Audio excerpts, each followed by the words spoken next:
And finally, we got to talk Ole Miss and Oklahoma. Ole Miss first loss of the season against Georgia. Oklahoma does a nice job rebounding after the loss to Texas with a nice win against South Carolina. Big matchup here. We got the Sooners minus 5.5 over under 52.5. At first, I was like, yeah, that seems high, but it is an Ole Miss game. How do you break down Oklahoma and Ole Miss? Yeah, for Ole Miss, it's a low total. So Exactly. and this is of course a battle between a great offense and a great defense.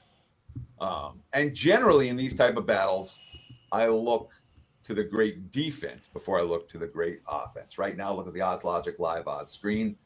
I'm seeing Oklahoma minus 5/5.5 total. Let's call it 52.5. There are some 53s out there for this battle between the Sooners and the Rebels. And last year, I mean, we saw Brent Venables hold Ole Miss to 26 points on 380 yards of offense with a rock-solid performance. That being said, their offense wasn't good enough. They only scored 14, and that was in Oxford. This one's in Norman. All right.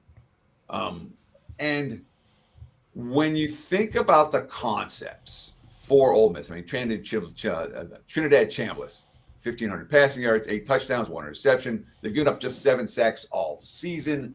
Venables, quote, they've done a great job keeping the quarterback upright and keeping him clean.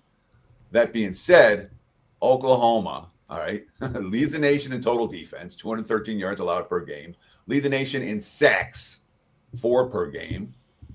Kiffin talking about the defense he's facing. It's a phenomenal prep, a film study of signals. They do a great job of that. If you study people really well, you have enough confidence as a coach to go after these. They've got a really good read on the plays that are coming when they're called. They do a good job of going and taking those away. More about Kiffin talking about Venables. Quote, he just never lets up. That's not necessarily always how defensive coaches call it, but maybe a little more some offensive coaches do that. It's worth noting this Kiffin leaving town for another job. The rumors continue, and I think that's a distraction for the Ole Miss team. I also worry about the fact they're coming off their first loss of the season against Georgia last week, a game in which the offense did everything right, and then everything fell apart at the end in the fourth quarter of that contest. We saw Oklahoma bounce back nice off their win. You talked about how they beat South Carolina last week. I'm not convinced Ole Miss bounces back as well. Lean to the favorite, and there's a correlation here. Oklahoma correlates with under. Ole Miss correlates with over. If you're playing the Sooners, you may want to either put something separately on the under or perhaps parlay the two of them together to maximize your return on investment. There's great breakdowns as always. What do you have up for clients at Wager Talk?